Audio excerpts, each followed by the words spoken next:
نحمدہ ونصلی علی رسولہ الکریم اما بعد فاعوذ باللہ من الشیطان الرجیم بسم اللہ الرحمن الرحیم رب اشرح لی صدری ویسر لی امری واحلل عقدۃ من لسانی یفقہوا قولی رب زدنی علما اللہم فقہنا فی الدین رب یسر ولا تعسر وتمم بالخیر وبک نستعین واما آیت نمبر 80 اور رہا اما الغلام لڑکا پکانا تو تھے ابواہ والدین اس کے. اب دیکھیں تسنیہ کا صیغہ ہے ابواہ، اصل شکل کیا ہے اس کی؟ ابوینی، ابوان. تو بات یہ ہے کہ وہ جو لڑکا تھا جس کو مارا گیا اس کے والدین مؤمنین، دونوں مومن تھے. یہ دیکھیں یہ جو ہے نا مومنین نہیں ہے، جیسے کہ مومنین ہم لوگ پڑھتے ہیں نا، یہ کیا ہے؟ مؤمنین، تسنیہ کا صیغہ ہے، دونوں والدین کی بات ہو رہی ہے. فخشینا، تو ڈر ہوا ہمیں، یہ خضر کہہ رہے ہیں، ایرہقاہما، کہ وہ تکلیف دے گا انہیں. یرہقاہما اس کا روٹ ہے رہقا، پیچھے بھی لفظ گزر چکا ہے، یعنی کہ رہقا ایک چیز کا دوسری چیز پر چڑھ جانا، چھا جانا، اثر انداز ہونا، دشواری میں ڈالنا، دباؤ ڈالنا، پریشرائز کرنا. طغیانا و کفرا، طغیانا سرکشی، کفرا اور کفر سے. یرہقاہما کو ہائی لائٹ کر دیجیے گا. آیت نمبر 80 مصیبتوں میں چھپی ہوئی خیر. اور جہاں تک لڑکے کا تعلق ہے کہ اس کو کیوں مارا، اس کے والدین نیک تھے اور بچہ کافر اور سرکش تھا. یعنی بچے کے بارے میں بتایا جاتا ہے، بعض کہتے ہیں کہ بالغ تھا، بعض کہتے ہیں نابالغ تھا، بعض کہتے ہیں کہ بہت سرکش تھا، چوری ڈکیتی وغیرہ اس طرح کی چیزیں. تو حضرت خضر کو کیا کہا انہوں نے کہ ہمیں ڈر ہوا کہ اگر یہ زندہ رہا تو یہ والدین کی ساری نیکی کو ضائع کر دے گا اور والدین کو سرکشی اور کفر میں مبتلا کر دے گا. اب یہاں پہ جو بات ہے سمجھنے کی، سوچنے کی، وہ کیا؟ والدین کو سرکشی میں اولاد مبتلا کیسے کر سکتی ہے؟ یعنی اپنی ضد سے، من مانی سے، خواہشات سے انہیں دین سے پھیر دیتی ہے. میں نہیں جانتی، مجھے تو یہی چاہیے، میں نہیں جانتی، مجھے تو اس سے شادی کرنی ہے، مجھے نہیں پتا، مجھے وہ لڑکی پسند ہے. پھر کیا ہوتا ہے؟ ایک ایسی لڑکی جو دین نہیں جانتی، حیادار نہیں، پردہ دار نہیں، وہ بہو بن کے آ جاتی، پوری نسل بگاڑ دیتی ہے. اس کے بعد دین کی تعلیم ہی نہیں ہے. اور کیا کہتے ہیں بچے؟ میں نہیں جانتا، میری شادی میں فنکشن بھی ہوگا، میں نہیں جانتا، مس گیدرنگ ہوگی، کچھ نہیں ہوتا.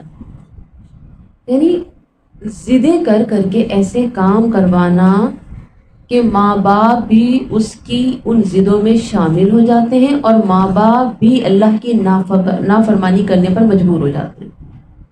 اور بھی یہ نافرمانیاں جو ہوتی ہیں دھیرے دھیرے کفر کی طرف لے جاتی ہیں، چھوٹے چھوٹے گناہ بڑے گناہوں کی طرف دھکیل دیتے ہیں، اور یہ تو چھوٹے گناہ ہیں بھی نہیں. تو یہاں پر جو اہم نقطہ کیا ہے؟ انہیں دین سے پھیر دیتا وہ لڑکا، اس ڈر سے قتل کر دیا گیا. اللہ اکبر، یعنی کہ مار ڈالنا، ایسی اولاد سے اولاد کا مر جانا بہتر. اللہ اکبر، بہت بڑی بات ہے، بہت بڑی بات ہے. کیوں؟ کیونکہ مومن کے لیے اصل اس کی اولاد نہیں ہے، مومن کے لیے اصل تو آخرت کا گھر ہے، اللہ کی رضا ہے. آیت نمبر 81 فَأَرَدْنَا، تو ارادہ کیا ہم نے، جمع کا صیغہ، یعنی اپنے کام میں اللہ کو شریک کیا. کیوں؟ کیونکہ حکم اللہ سے ہی، اللہ کے حکم سے یہ کام ہو رہا ہے نا. فَأَرَدْنَا، تو ارادہ کیا ہم نے، أَن يُبْدِلَهُمَا، بدل کر دیں ان دونوں کو، يُبْدِلَهُمَا، ابدلا یبدلو، ابدال مکمل تبدیلی. یعنی کہ بیٹے کی جگہ بتایا جاتا ہے کہ پھر اس کے بیٹی ہوئی، اور بعض کہتے ہیں کہ بیٹا ہی ہوا، لیکن وہ مکمل طریقے سے نیک. بدل کر دیں ان دونوں کو، ربہما، رب ان دونوں کا، خیرا منہ، بہتر اس سے، زکاتن، پاکیزگی میں، زکاتن و اقربا، پاکیزگی میں اور زیادہ قریب، رحمہ، رحمت میں. یعنی ماں باپ کے ساتھ زیادہ قریب ہو محبت بھی کرے بہت زیادہ، شفقت اور رحمت کے ساتھ رہے، ایسی اولاد تھی۔ اس لیے ہم نے چاہا کہ انہیں ان کا پروردگار اس کے بدلے میں اس سے بہتر پاکیزگی والا اور اس سے زیادہ محبت اور پیار والا بچہ عنایت فرمائے، یعنی وہ پاکیزہ بھی ہو اور اپنے ماں باپ کی عزت بھی کرے، محبت بھی کرے۔ اکثر والدین کے جب بچے دنیا سے جاتے ہیں تو کیا ہوتا ہے، والدین کو صبر نہیں آتا، لیکن انسان جب رب کی حکمت اور فیصلے پر یقین رکھے تو کیا ہوتا ہے، اس صورت میں دل کو قرار آتا ہے، ورنہ کیا اولاد کا غم بہت بڑا ہوتا ہے۔ تو اللہ کے سکھانے کے انداز میں ہمیں کیا بات سمجھ آ رہی ہے کہ اللہ دے کر بھی آزماتا ہے اور اللہ لے کر بھی آزماتا ہے، لیکن ایک بات ہمیشہ یاد رکھیے گا کہ اللہ دونوں طرح مہربان ہوتا ہے۔ اللہ جب ہم سے کچھ لیتا ہے نا تو اس کے بدلے میں اس سے بہتر دیتا ہے، یہ اس کی سنت ہے۔ اللہ اکبر۔ اور وہ کیا دیتا ہے جس کا ہم تصور بھی نہیں کر سکتے، سوچ بھی نہیں سکتے، وہ ایسا دیتا ہے۔ تو اصل چیز کیا ہے؟ اصل چیز یہ ہے کہ ہر حال میں اللہ کا شکر ادا کریں، ہر حالت میں اپنے رویے میں احسان، شکر، صبر کو قائم رکھیں۔ کیوں؟ کیونکہ اللہ تعالیٰ محسنین کے اجر کو ضائع نہیں کرتا، یہ اللہ کا وعدہ ہے۔ مصیبت میں چھپی خیر کو مانگے، یہ بہت اہم ہے۔ جب بھی کوئی مصیبت آ جائے کون سی دعا پڑھنی چاہیے؟ جی، یہ دعا جب دی گئی تو مدینے کی گلیوں میں شور مچ گیا تھا خوشی کے مارے، کہ ام سلمہ کہتی ہیں جب میرے شوہر گھر تشریف لائے تو وہ اتنا خوش تھے، میں نے کہا آج تو آپ بہت خوش ہیں، کیا وجہ ہے؟ کہا کہ آج تو ایسی دعا اللہ کے نبی نے ہمیں تحفے میں دی ہے، اب تو مجھے کوئی ڈر نہیں ہے کوئی بھی غم آئے۔ یہ اچھا، کہ ہاں اس کے بدلے بہت بڑا اجر ملے گا، مجھے بھی یاد کرا دے۔ وہ کہتی ہے میں نے یاد کر لی۔ کچھ دنوں بعد ان کے ہسبینڈ کی ڈیتھ ہو گئی۔ وہ کہتی ہیں کہ عدت میں نے یہی دعا پڑھی اور میں سوچتی تھی کہ اس دعا کا آخر نعمو بدل مجھے ملے گا کیا، کیونکہ میرا شوہر تو سب سے زیادہ بہترین انسان، بہت محبت کرنے والا، بہت اس کا مقام ہے، لیکن وہ پڑھتی تھی، پڑھتی عدت جب ختم ہوئی تو اللہ کے نبی کا پیغام آ گیا۔ وہ حیران رہ گئی، انہوں نے کہا اللہ اس دعا کی بدولت تو نے مجھے اپنا محبوب عطا فرما دیا، یعنی کتنے بڑے اعزاز کی بات ہے۔ تو کبھی بھی کوئی غم آئے، کوئی تکلیف آئے، اولاد کی جدائی، اللہ سے گڑا کے جو ہے نا اس کا بدلہ مانگے، اللہم اجرنی فی مصیبتی واخلف لی خیرا منہا، کثرت سے مانگے، دیکھیں اللہ آپ کو حیران کر دے گا، اس کے بدلے ایسی نعمت دے گا کہ آپ خود حیران رہ جائیں گے انشاءاللہ۔ تو پھر دیکھیں 82 وَأَمَّا الْجِدَارُ، اور رہی دیوار، اب دیوار کا قصہ ہے۔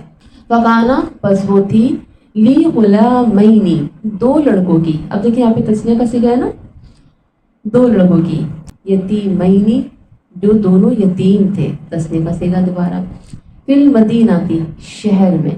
اچھا پیچھے کیا بات تھی؟ قریہ کی نا، قریہ کا ذکر تھا، یہاں کیا ہے؟ سٹی، شہر۔ وکانا، اور تھا، تحتہ، نیچے اس کے، کس کے نیچے؟ وہ کی ضمیر کہاں جا رہی ہے؟ دیوار کی طرف جا رہی ہے۔ کنز لہما، ایک خزانہ، ان دونوں کا، کن دونوں کا؟ بچوں کا، یعنی کہ ان دونوں کا، یعنی کہ ماں باپ کا جو انہوں نے اپنے بچوں کے لیے نا دفن کیا تھا اس میں، کیونکہ پہلے دور میں یہی ہوتا تھا کہ خزانے کو زمین کے نیچے دفن کر دیا جاتا تھا، وہیں سیو کیا جاتا تھا۔ وکانا، اور تھا، ابوہما صالحا، اس کو ہائی لائٹ کر لیں، ابوہما صالحا، ان دونوں کا باپ نیک، باپ کی نیکیاں اولاد کو سنوارتی ہیں، نیک آدمی کی نیکی کو قبول کیا، جس کی وجہ سے اللہ نے یہ مدد پہنچائی، حضرت خضر کو پہنچا دیا۔ فَأَرَادَ، تو ارادہ کیا، ربو کا، تیرے رب نے، یعنی کہ رب کی طرف سے خیر آتی ہے پھر، اَن یبلغا، وہ دونوں پہنچے، اشدہما، اشد شین دال دال، اپنی جوانی کو، اشد کہتے ہیں قوت کی عمر، 28 سے 33 اور 50 تک بھی کہا ہے۔ اس عمر میں کیا ہوتا ہے؟ میچورڈ ہو جاتے ہیں بچے، اور لڑکے تو آپ کو پتہ ہے دیر سے ہی ہوتے ہیں، لڑکیاں پھر بھی ذرا ہو جاتی ہیں، ان کے اندر سنجیدگی آ جاتی ہے، لیکن لڑکوں میں ذرا دیر سے آتی ہے۔ اب یہاں پر اشدہما اپنی جوانی کو، ویستخرجا خراجا سے وہ دونوں نکالیں، ویستخرجا وہ دونوں نکالیں، کیا نکالیں؟ کنزہما اپنے خزانے کو، یعنی کہ بھرپور جوانی پر پہنچ جائیں تو پھر وہ اس کو نکالیں، رحمت من ربک بطور رحمت تیرے رب کی طرف سے، وما اور نہیں فعلتہ کیا میں نے اسے عن امری اپنی رائے سے، یعنی اپنے فیصلے سے، اپنے حکم سے، اپنی مرضی سے، ذالکا یہ ہے تعویل حقیقت، یہ کون کہہ رہے ہیں؟ ذوالفضل کہہ رہے ہیں، یعنی کہ جو بھی کام کہنا یہ میں نے اپنی مرضی سے نہیں کیا، یہ میرا فیصلہ نہیں تھا، یہ اللہ کے فیصلے ہیں، ذالکا یہ ہے تعویل حقیقت یعنی اصلیت، ماں اس کی جو لم نہیں تستی تم کر سکے، یہاں پہ شدت زیادہ کم ہو گئی ہے، تینوں جگہ الگ الگ ہے نا، شدت یہاں سب سے زیادہ کم ہے، اس کی جو نہیں تم کر سکے علیہ اس پر صبر، اور جہاں تک دیوار کا تعلق ہے، شہر میں 2 یتیم بچے ہیں جن کا خزانہ ان کی اس دیوار کے نیچے ان کے والدین نے دفن کیا تھا، ان کا باپ بڑا نیک تھا، تو تیرے رب کی چاہت تھی کہ یہ دونوں یتیم اپنی جوانی کی عمر میں آ کر اپنا خزانہ تیری رب کی رحمت اور مہربانی سے نکال لیں، اور یہ سارے کام میں نے اپنی رائے کے مطابق نہیں کیے، اپنی مرضی کے مطابق نہیں کیے، یہ تھی اصل حقیقت ان واقعات کی جن پر آپ صبر نہ کر سکے۔ اللہ اکبر۔ اب یہاں پہ جو میں نے آپ لوگ کو ہائی لائٹ کروایا، ابوہما صالحہ، یہاں سے پتہ چلتا ہے کبھی والدین بچوں پر اثر انداز ہوتے ہیں، کبھی بچے والدین پر اثر انداز ہوتے ہیں۔ اسکالرس کہتے ہیں، میں نے جب سے اس آیت کی تفسیر پڑھی ہے، ابوہما صالحہ، باپ اگر نیک ہو تو اس کا فائدہ دنیا میں اولاد کی صورت میں ملتا ہے، تو جب بھی کبھی میں نوافل میں سستی کرتا، مجھے سستی ہوتی تو مجھے فکر لگ جاتی کہ کہیں میری سستی کی وجہ سے میرے بچوں پر کوئی پریشانی نہ آ جائے، کوئی آفت نہ آ جائے، ہمارا کیا ہمارے بچوں کے آگے آتا ہے، یہ بات یہاں سمجھائی جا رہی ہے۔ اور آپ یہ بھی جانتے ہیں کہ انسان کی تکالیف میں اپنی ذات کے علاوہ سب سے بڑی تکلیف اولاد کی تکلیف ہوتی ہے، اللہ اولاد کی تکلیف کو سب کو بچائے اولاد کی تکلیف سے۔ تو کہتے ہیں کہ ہم، یعنی کہ آپ یہ دیکھیں فرائض تو ان لوگ کے مکمل ہوتے تھے، یہ نوافل کی بات کر رہے ہیں، یہ سب سوالین کیا کہہ رہے ہیں، کبھی نوافل میں ہمیں سستی ہوتی تو ہمیں فکر لگ جاتی تھی، ہماری یہ سستی، یہ غفلت ہمارے بچوں کے آگے نہ آ جائے اور ہمارے بچے گمراہ نہ ہو جائیں، ہمارے بچوں بیماری میں مبتلا نہ ہو جائے، ہمارے بچوں کے نصیب میں کچھ برا نہ ہو جائے، یعنی ہم جو کام کریں گے اس کا بدلہ ہمارے بچوں کو ملے گا۔ اللہ اکبر۔ باپ نماز نہیں پڑھتے، بیٹے کیسے نماز پڑھیں گے؟ باپ فجر میں سوئے پڑے ہیں، پھر بیٹے کیسے اٹھیں گے؟ وہ مزید غفلت کا شکار ہوں گے۔ باپ نے نماز چھوڑی ہے، بیٹے پتنی کون کون سے احکامات چھوڑ دیں گے؟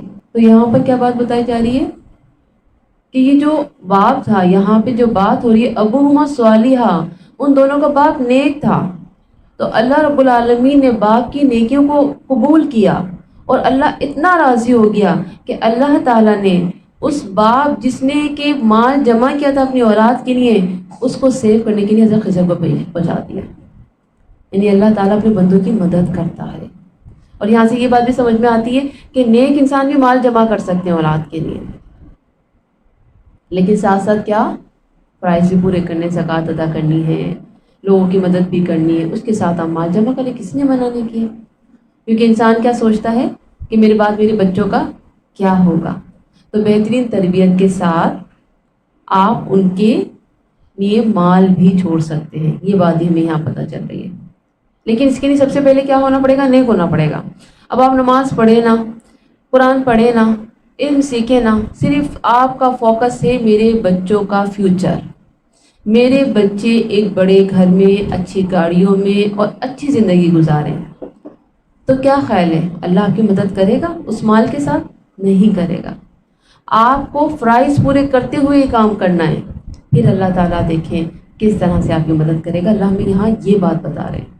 اللہ اکبر۔ سورہ کہف اتنی دفعہ پڑھی لیکن اتنی گہرائی میں کبھی سوچا نہیں کہ ایک باپ کا بھی نیک ہونا اتنا اہم ہوتا ہے کہ اولاد کا سنورنا اور بگڑنا اثر انداز ہوتا ہے اس چیز پر.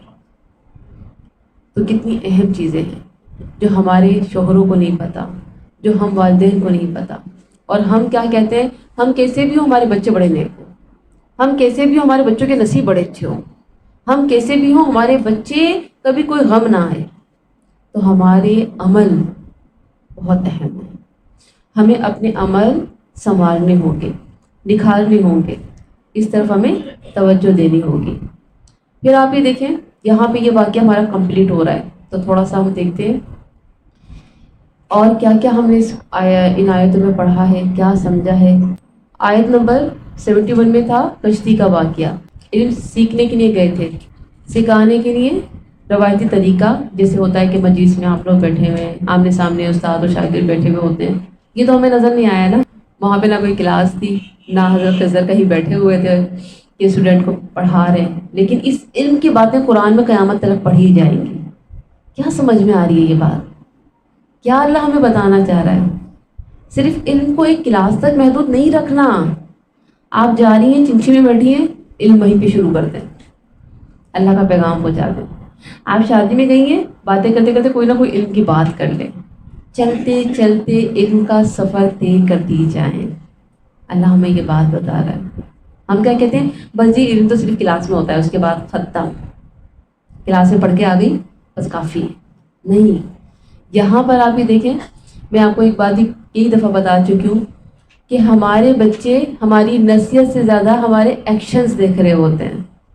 اسی طرح استاد کے لیکچر سے زیادہ اسٹوڈنٹ ان کے ایکشن دیکھ رہے ہوتے ہیں، ان کا ایٹیٹیوڈ دیکھ رہے ہوتے ہیں، ان کی لینگویج دیکھ رہے ہوتے ہیں، ان کا جو ہے ہمبل ہونا، ان کا انداز، ان کی تمام چیزیں دیکھ رہے ہوتے ہیں، اور اس سے سب کچھ سیکھ رہے ہوتے ہیں کہ مجھے کیسا بننا ہے. یعنی کہ کتاب سے زیادہ ایکشن اثر کرتا ہے. اب یہاں پر یہ ان کو دیکھ رہے ہیں، اور ان کے علم کو حاصل کرنے کے لیے کس نے بھیجا ہے؟ اللہ رب العالمین نے. اللہ اکبر. ہمیں تو ہمارے پیرنٹس بھیجتے ہیں نا، وہاں جاؤ اس مدرسے میں جا کے پڑھ لو یا کالج میں جا کے پڑھ لو، لیکن یہاں اللہ بھیج رہا ہے حضرت موسیٰ علیہ السلام کو. تو کیا ہے یہ خاص انداز ہے. انسان صرف کتابوں سے نہیں سیکھتا ہے، ایک بڑی کتاب کائنات کی شکل میں ہمارے سامنے ہے، اور دن رات کے جو واقعات ہمارے سامنے ہوتے ہیں ان میں عقل والوں کے لیے نشانیاں ہیں. انسان دوسروں پر گزرے حالات سے بھی سیکھتا ہے، دوسروں کے اچھے برے اعمال سے بھی سیکھتا ہے. سیکھنے کے لیے دراصل عبرت کی نگاہ چاہیے. اللہ تعالیٰ ہمارے حق میں جو ارادہ کرتا ہے وہ ہمارے ارادوں سے بہتر ہے، کیونکہ اللہ اپنے بندوں پر زیادہ مہربان ہے. اس بات کو ہمیشہ ہمیں یاد رکھنا چاہیے. تو زندگی میں کبھی بھی کوئی بھی معاملہ ہو، مجھے اور آپ کو کیا سوچنا چاہیے؟ مجھ سے بھی زیادہ میرا رب میرے بچوں سے محبت کرتا ہے، وہ ہم سب پر بڑا مہربان ہے. کیوں؟ کیونکہ اللہ تعالیٰ کی رحمت اس کے غضب پر غالب رہتی ہے. ہم لوگ اکثر بڑے عجیب عجیب جملے کہہ دیتے ہیں. وہ کیا ہوتے ہیں کہ دیکھو خدا کا قہر نازل ہوا، دیکھو خدا کا غضب، یعنی کہ شر کی نسبت کو اللہ کی طرف کر دیتے ہیں.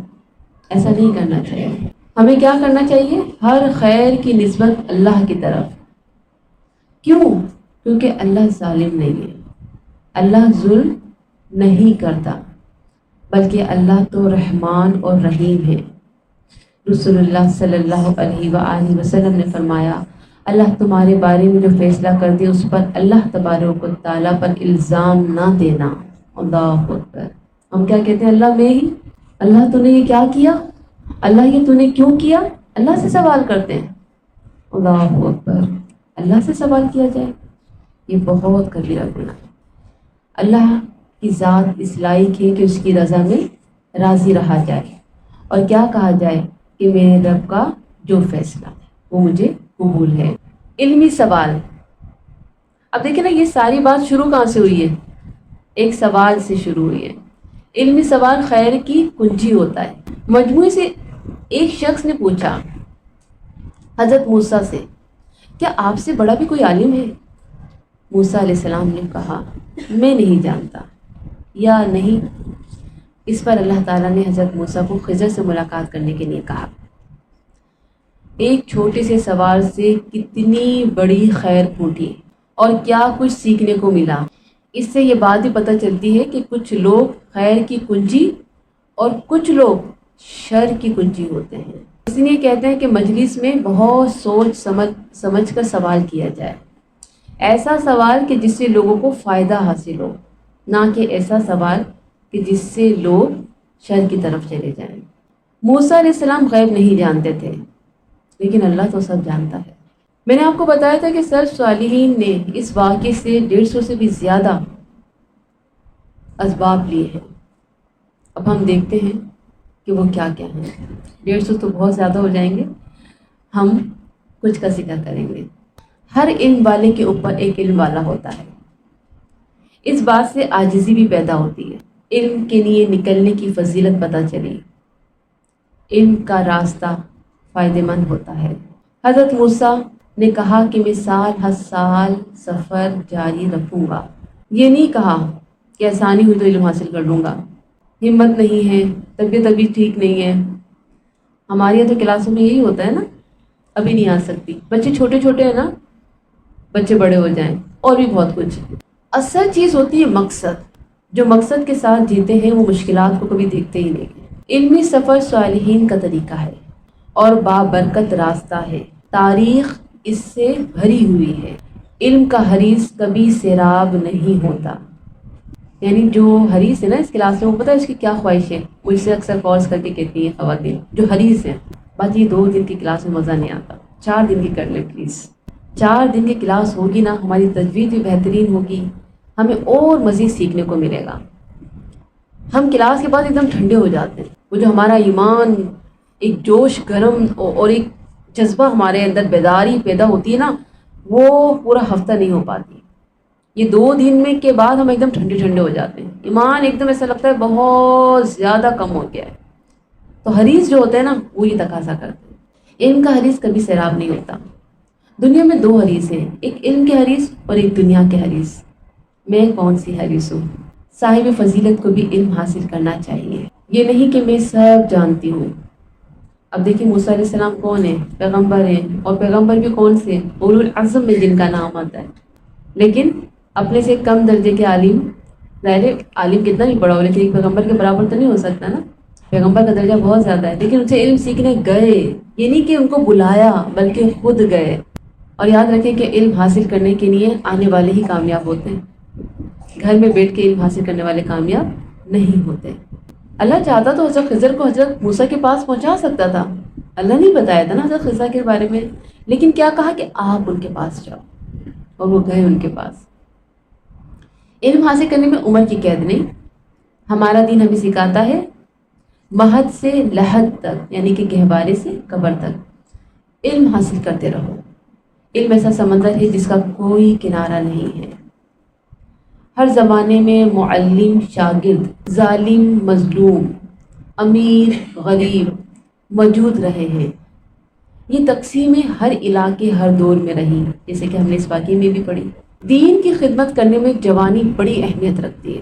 موسیٰ نے اپنے نوجوان سے کہا، یعنی علم سکھانے کے لیے نوجوان کو رکھا، کیونکہ یہ علم حاصل کرنے کا بہترین حصہ ہے۔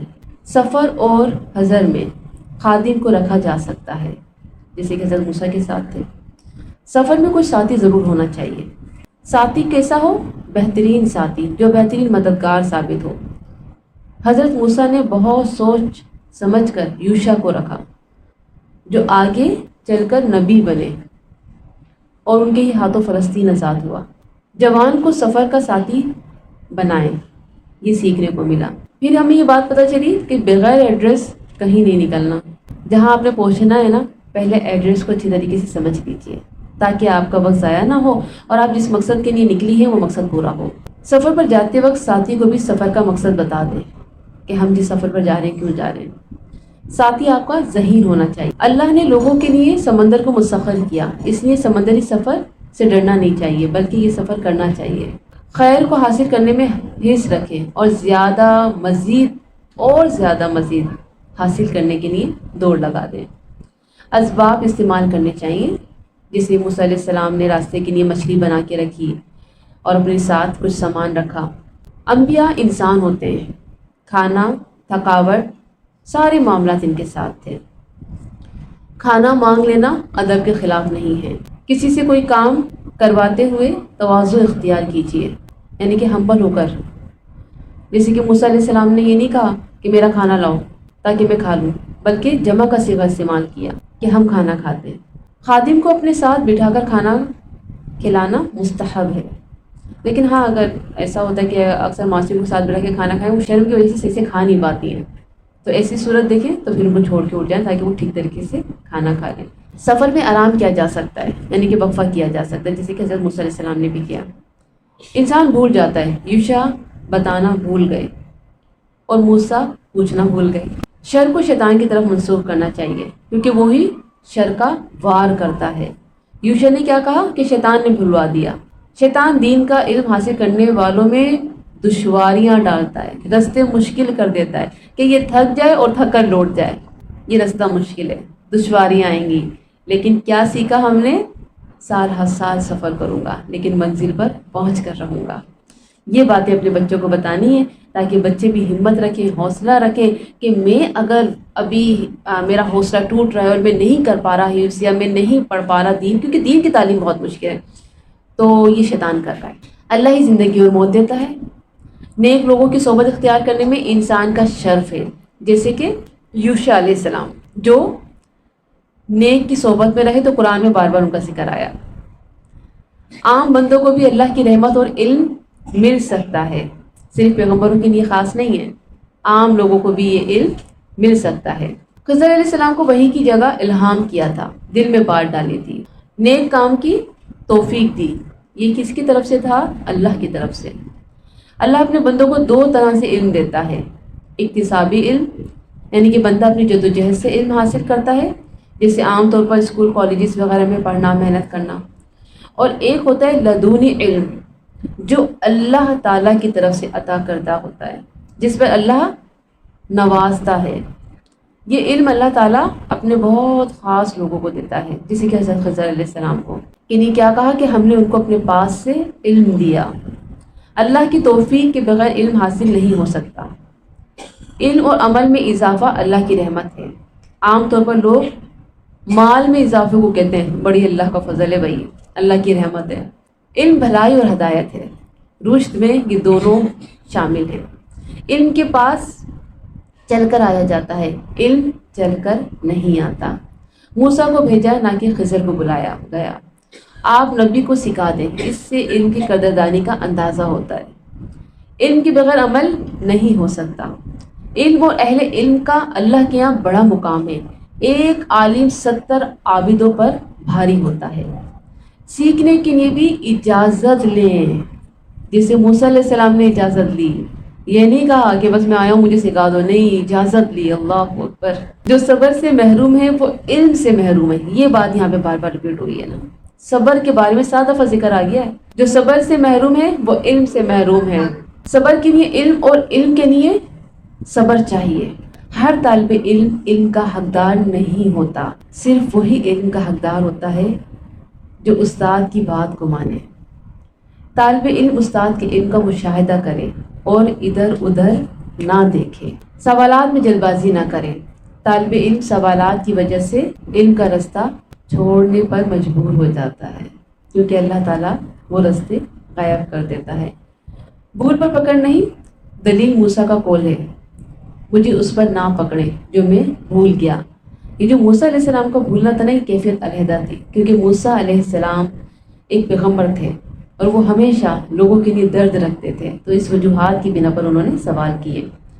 طلبہ کے سیکھنے کا عمل آسانی اس میں رکھی جائے۔ موسیٰ علیہ السلام نے کیا کہا؟ مجھے اس معاملے میں مشقت میں نہ ڈالیے، تو سکھانے کے عمل میں آسانی رکھنا چاہیے۔ تو ایسی بات بتائیں کہ دل میں اترے اور دنیا بدلے۔ اور یہ کب ہوتا ہے؟ جب ہم اچھے لیکچرز دیتے ہیں اور دل سے نکلی ہوئی باتیں دلوں میں ہی جاتی ہیں۔ جب ہمارے دل سے بات نکلے گی تو ہی وہ سامنے والے کے دل میں جائے گی۔ مستقبل کے کاموں کو اللہ کی مشیت سے جوڑنا چاہیے۔ اللہ پر بھروسہ کرنا ضروری ہے۔ حضرت موسیٰ نے اللہ کے بھروسے پر وعدہ کیا، آپ انشاءاللہ مجھے ضرور ثابت پائیں گے۔ معلم متعلم، یعنی متعلم کہتے ہیں سیکھنے والے کو، کسی مصلحت کے تحت سوال کرنے سے اس کو روکا جا سکتا ہے، یعنی کہ مولوی اس سے روک دے کہ سوال مت کریں، کیونکہ اکثر ایسا ہوتا ہے نا کلاس میں ہم لیکچر دے رہے ہیں اور اکثر کوئی سوال کرتا ہے تو وہ ہمارا لیکچر کہیں غائب ہو جاتا ہے، مجھے کہنا کیا تھا آگے، تو ڈسٹرب ہو جاتا ہے، تو اس لیے کیا مولوی روک سکتا ہے کہ سوال مت کریں۔ استاد کو درگزر کرنا چاہیے۔ موسیٰ علیہ السلام کے ساتھ انہوں نے کیا کیا؟ درگزر کیا۔ ایسا نہیں ہوا کہ پہلے ہی معاملے میں انہوں نے کیا کہا، بس میں نے آپ نے کہا تھا نا بس ٹھیک ہے اب مجھے کچھ نہیں بتا، نہیں، بلکہ کیا ایک دم مختصر الفاظ میں کہا میں نے آپ کو کہا تھا نا آپ صبر نہیں کر سکتے، اور پھر آگے بڑھے۔ دوسروں کی جان بچانے کی حرص رکھنی چاہیے، جیسے موسیٰ علیہ السلام نے کہا چھوٹی مصلحت کو ضائع کر کے بڑی مصلحت کی جائے۔ معصوم بچے کا قتل بڑی بات ہے، مگر اس کا زندہ رہنا ماں باپ کے دین کو نقصان، جو کہ بڑا نقصان تھا۔ مساکین کا خیال رکھا جائے، یتیم کی فضیلت یہاں سے پتہ چلی۔ کام میں شراکت کی جا سکتی ہے، کیونکہ وہ جو کشتی تھی نا وہ کشتی کسی ایک کی نہیں تھی، وہ بتایا جاتا ہے کہ یہ 10 بہن بھائی تھے جن میں سے 5 اپاہج تھے، اور یہ سب مل کے اس ایک کشتی سے ہی گزر بسر کر رہے تھے۔ تو مل کے بزنس کیا جا سکتا ہے، کام کیا جا سکتا ہے، اور ایمانداری کے ساتھ کیا جائے تو پھر جھگڑے بھی نہیں ہوتے، اور بعض عیب شر سے بچنے میں مفید ہوتے ہیں۔ اب دیکھیں وہ کشتی میں عیب ڈالا نا تو وہ بادشاہ نے نہیں لی کشتی، کیوں کہ یہ تو بھائی ٹوٹی ہوئی ہے، چھوڑو اس کو کیا لینا۔ اور وہ بادشاہ کو جو کشتیاں چاہیے تھی وہ کس لیے چاہیے تھی؟ کیونکہ اس کو جنگ میں کشتیوں کی ضرورت تھی، اور اس نے یہ ٹھان لی تھی کہ جو بھی کشتی اچھی نظر آئے گی نا اس کو ہم فوراً لے لیا کریں گے، لیکن وہ عیبدار ہو گئی تو پھر کیا ہوا، اس کو نہیں لیا۔ 2 مصیبتوں میں سے چھوٹی مصیبت کو اختیار کیا جائے، غلط کام کو دیکھ کر فوراً جو ہے فیصلہ نہ کر لیا جائے، کیا کیا جائے، تحقیق کی جائے، پھر اس کے بعد فیصلہ کیا جائے۔ دنیاوی معاملات میں ظاہر کے اعتبار سے فیصلہ کرنا، موسیٰ نے ظاہری اعتبار سے اپنے فریضے کو نبھایا، جو دیکھا وہ برداشت نہ کر پائے۔ برائی کا رد کرنا طعنہ دینا نہیں ہوتا، خیر خواہی کرنا ہوتا ہے۔ موسیٰ علیہ السلام نے ان کو طعنہ نہیں دیا تھا بلکہ خیر خواہی کی تھی۔ والدین کے اعمال اولاد کو سیو کرتے ہیں، اپنی اولاد کے لیے مال ذخیرہ کیا جا سکتا ہے۔ جیسے نیکی ماں باپ تک جاتی ہے ایسے ہی اولاد کا شر بھی ماں باپ تک جاتا ہے، یعنی کہ اگر باپ کا انتقال ہو گیا ہے، اولاد نمازی نہیں ہے، اولاد گناہ کر رہی ہے، تو لوہے کے عذر مانے جاتے ہیں کہ تم ایسے بچوں کو چھوڑ کر آئے ہو دنیا میں جو ایسے کام کر رہے ہیں، ایسی نافرمانیاں کر رہے ہیں۔ عذر پیش کرتے وقت عہد بھی ملا لینا چاہیے، کوئی معافی مانگے تو معاف کر دو۔ حضرت خضر نے بار بار معاف کیا اور ساتھ لے کر چلے۔ دوران سفر تنبیہ مختصر کی، یعنی کہ لمبا لمبا لیکچر یا ڈانٹ ڈپٹ نہیں کی بلکہ مختصر انداز میں۔ طلبہ کو سبق کی طرف متوجہ رکھنا چاہیے۔ انہوں نے کہا میں تمہیں ضرور بتاؤں گا، اس کی تفصیل یعنی ایک طرح سے ان کو انگیج رکھنا کہ میں بتاؤں گا، پھر کیا ہوتا ہے طلبہ جو ہے متوجہ رہتے ہیں کہ اب مجھے اس کے جواب ملیں گے، تو زیادہ جو ہے فوکس رہتے ہیں۔ تو یہ بھی ایک اچھی چیز ہے، ایک اچھا انداز ہے ایک استاد کے لیے۔ طالب علم ذہین ہو تاکہ وہ اس علم کے ذریعے لوگوں کو بھی فائدہ پہنچائے۔ آخر میں کہا انہوں نے کہ یہ حقیقت تھی جس پر تم صبر نہ کر سکے، یعنی آخر میں بھی بات کہاں پہ ختم ہوئی؟ صبر پر ختم ہوئی۔